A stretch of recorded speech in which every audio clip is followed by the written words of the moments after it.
Hey guys, and welcome back to another video. Today we want to take a look at the next Go Pass skin, which is coming out really soon, and this is, as you guys already might expected, a Barbarian King skin. So let's check it out, and this one is going to be the Party King. And to be honest guys, it's looking pretty cool. So far my favorite was obviously like the Skeleton King. That in my opinion was by far the coolest so far.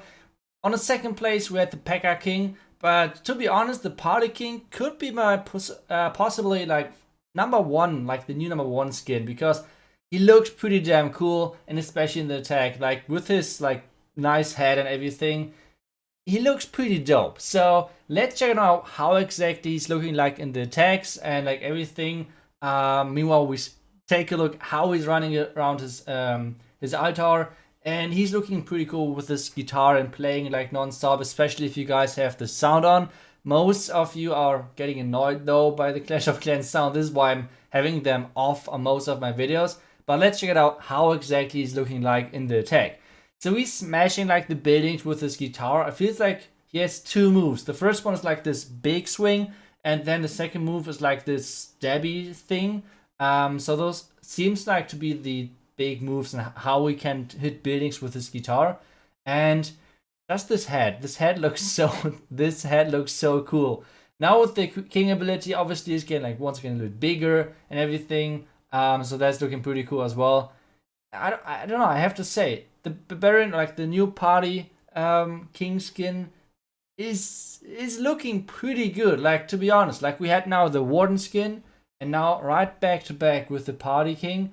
And both of those skins are looking pretty cool in my opinion. But guys, let me know what you think down below in the comments. Do you guys think this skin is pretty cool? Or do you guys think, nah, that's not my type of skin? And it seems like when he's like dead on the playing field, it seems like he's like, I don't know, like having the guitar in front of us and like laying on front of it. Something like that. And we can see the Burning King on defense as well. So overall, pretty cool skin in my opinion. I mean, I'm always saying you what I think about the skins. We had already a lot of not the best skins in the game with like the Clockwork set, which was not my favorite. But hey, guys, if you consider buying it, because I mean the Gold Pass is ending really soon, and obviously the skin is not the only thing about the Gold Pass, but then make sure that you consider using a creator code. It's not hurting you at all, it's just supporting us creators out there. If you want to support me as a creator, it's code ITSU. Thank you guys so much for that, and well, there are even a couple of more offers in the game right now. And even though it won't be the smartest to tell you guys, yeah, the 22 euros offers is by far the best one. That's not really how it is. Like, I feel like the offer which I will buy for sure is going to be the lowest one, or like the cheapest one, with the price with the hero book for like 2 euros and something. I feel like that's book wise one of the best offers you can have, because otherwise, if you're jamming your heroes, obviously, then it's way cheaper to do it that way. So yeah, thank you guys so much for all of the support, and let's get started with a couple of attacks, because what we want to do now for the rest of the video, we want to do a couple of random attacks, which means I obviously like try out some new armies from time to time. And I saw this attack like from TDH, big shout out to the legend, which he used like a couple of times in FCs and everything. I just want to try it out in Legend League. So I still had this army cooked, and let's see what we can do with this one. We obviously have 3 Multi Inferno Towers against Lado, which is always one of the worst things which can happen. And then the next thing is we have 3 Multi Inferno Towers, which is one of the worst things which can happen to normal wall breakers.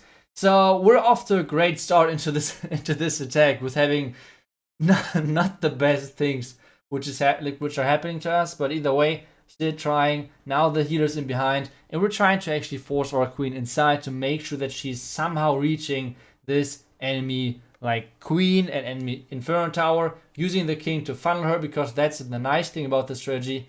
We can use like easily the enemy or like our own heroes in the beginning. Next thing is we're taking care of the enemy clan castle.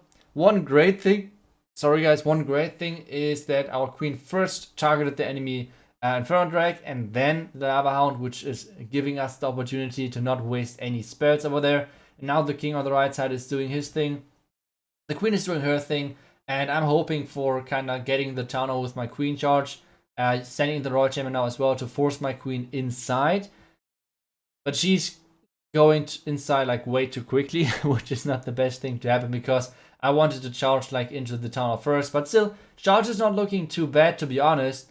The only bad thing is we now have to invest our Yeti Blimp for the town hall, and then we somehow have to sell our Lalo. And we have still 2 multi-inferno towers left alive, which is still a ton. And now the Royal Champion is doing some stupid moves, but I mean, we all expect that from her, so that's kind of fortunate. Now the queen is stepping over. I need to freeze and everything to make sure that we're getting that scatter out of the way and enemy Royal Champion. Sadly, we have to use the queen ability, which is kind of unfortunate, but it is what it is. And now we're sending in the blimp. The problem with this is that this will roast my healers, which means my queen is going to die, which is not the best thing to happen. Now we somehow have to start the Lalo, and the problem over here is the Hound is not lasting any second. I feel like the Hound died after he got like, I don't know, like 4 tides or something, and then he already died. So that's really unfortunate. We have to wait with the Warden ability a little bit longer because the Warden, well, it takes his time to follow.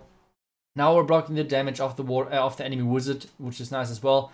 And guys, you have so many minions on those attacks, so that's pretty nice. Overall, I really like this attack to kind of train queen charges, because you have a lot of tools for this queen charge, like spell-wise.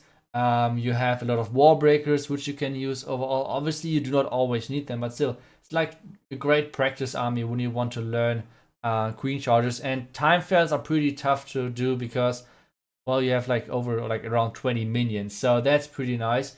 So this was the first army. Let's see what we have cooked on my next account, and let's see what we can do over there. I think we're going to Itzy, which is going to be probably Zap Hybrid, because well, that was still the arm which we were using in the last Legend League challenge. And well, I think we should switch over there. 88% for the first attack, not too bad. I mean, this strategy is not too easy to execute, especially if you do not have any super wall breakers, but let's see how the next one is going. On this one, we have a really strange looking base. Like, it's really dragged out, like a lot of, or like spread out. It's like a lot of things. It's not really that stacked, which is not the best thing for us for the zaps. So what we can do over here is, I think we could go with the zaps for the Inferno Tower, which is above the, or like next to the queen. So with taking that out, it's helping us a little bit. Not too much, but I mean a little bit. I guess I could have hit or tried to hit the enemy queen as well, but those plans are more like YOLO and not really planning too much. So then the next thing what we have to work or like think about is we have the scatter shot in the second row. We do not want to wall break in because I freaking hate normal wall breakers, so we want to avoid those. So what we're doing, as soon as this air defense is going down, we can start with our Yeti Blimp. I think we can get the Yeti Blimp maybe on top of the scatter. That's kind of the goal for now, because what this does, it makes sure that the scatter can't shoot our queen, because it's dead hopefully, and it should kill the enemy queen. So those two in combination. And what the this guy is having Hawk Riders in the clan castle. That's strange. Let's put it like this. Okay, so the Hawk Riders are going to my queen. Now we have to think about where do we start with our hybrid. And I feel like the queen can reach a lot of things over there, but she needs support. She somehow needs support over there. So I think what we could do is we could use our king on the right side as well to push our queen a bit further in. And then we're starting the hybrid on the wizard tower, which is kind of next to the clan castle. I think this is a good setup. Using the rage now to speed things up because we have only 140 left. And now the king ability, obviously, to make sure that it's even faster, even though it's like a 67 king by now, guys. It's getting better. Now the hybrid in, healers are switching, but that should be alright. Hawk Riders are going for the next defense, which is going to be the wizard tower. Let's hope the warden is following. Freeze on the core. Let's use the warden ability now to block as much damage as possible, even though the mines are like ducking under, but it should be alright. Now the last heal. What do we play? I guess for the scatter. I mean, that's the biggest threat, I think. And we have our queen dealing with some walls like she always does. The headhunter was kind of swag, to be honest. Like, he's dying or she's dying right away. But we have our miners left, and the healers transitioned over, which is great for us because now the healers making those miners unkillable. And yeah, like we can try to snipe this archer tower with tanking the sweeper with the baby jet. That was actually a smart move, I think, right there. So that should be alright. And yeah, this should be another triple. So let's use the last wall breakers because I hate them. And well, that's how you can still use the Zap Hybrid in Legend League. So I hope you guys enjoyed today's video and let me know what you think of the new King skin. Like I already said, I really like the new King skin. I think it looks really, really cool. Way cooler than all of those Clockwork skins. Maybe, I don't know, maybe you guys liked it, but it wasn't my favorite skin. And well, hopefully I see you guys back tomorrow for another one, for another video. And guys, until then, see ya and bye bye.